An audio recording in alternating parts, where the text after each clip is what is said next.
आज हम मौजूद है सनमदाल के इस चोटी पे जिधर सखी बाबा का मज़ार है।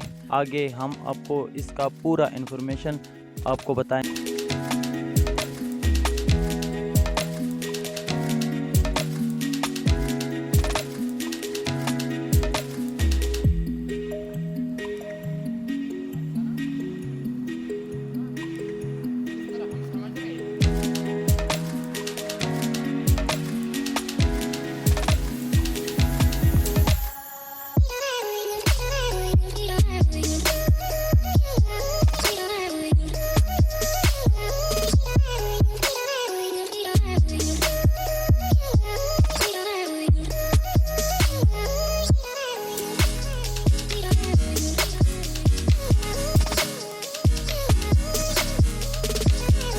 जी भाई, ये चाचा मेरे साथ खड़ा हुआ है, ये भी इसके मुतालिक आपको थोड़ा तारीख बयान कर देगा। हमको तो ज़्यादा पता नहीं था, ये और बता देगा। अस्सलाम वालेकुम चाचा। वालेकुम अस्सलाम वरहमतुल्लाहि वबरकातुहू। ये जो दरगाह शरीफ जहाँ पर आप खड़े हैं, ये आम मशहूर है सखी ज़िंदा पीर बाबा वली कंधारी। ठीक है, ये हुज़ूर गौस पाक रज़ी अल्लाह तआला के पोते हैं और इनका नाम पीर सैयद जमालुल्लाह शाह साहब है। हयातुल मीर सखी ज़िंदा पीर बाबा वली कंधारी ने कहते हैं।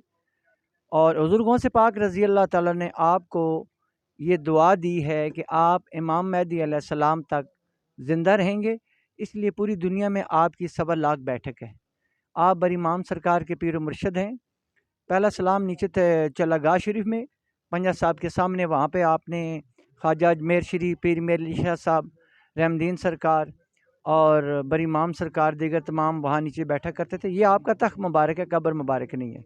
तो यहाँ पर आपने नोकीली पत्थरों पे सर रख के अपने अल्लाह की इबादत की है और इतनी इबादत की है कि कुरान पाक में आता है कि सुम मस्तकाम ततनज़्ज़लु अलैहिमुल मलाइका। इस्तकामत के साथ जो अल्लाह की इबादत करते हैं तो अल्लाह उन्हें ऐसा नूर दे देते हैं कि फरिश्ते भी उनके नूर की ज़ियारत करने के लिए ज़मीन पर आ जाते हैं। इसलिए क्या खूब कहा, फरिश्तों से अफजल है इंसान बनना, मगर इसमें पड़ती है कुछ मेहनत ज़्यादा। ये औलिया कराम हमारी इस्लाह के लिए, अम्बिया के बाद इनकी ड्यूटी है कि उम्मत मुसलमा की इस्लाह करें और इन्हें रूहानी तालीम और तरबियत करके इन्हें अपने उस मकाम तक पहुँचा दें जिनका रब ने उनसे वादा किया। और मखलूक खुदा की ये लोग खिदमत करते हैं। अल्लाह इनका फैज़ क़यामत तक जारी और सारी।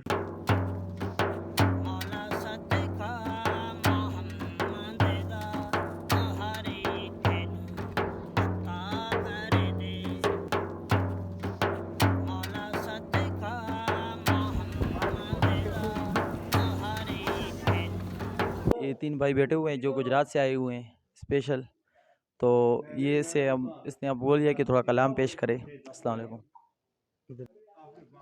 मियाँ साहब का बहुत खूबसूरत कलाम है। इश्क करदा सदा अपनी मर्जी दे कम,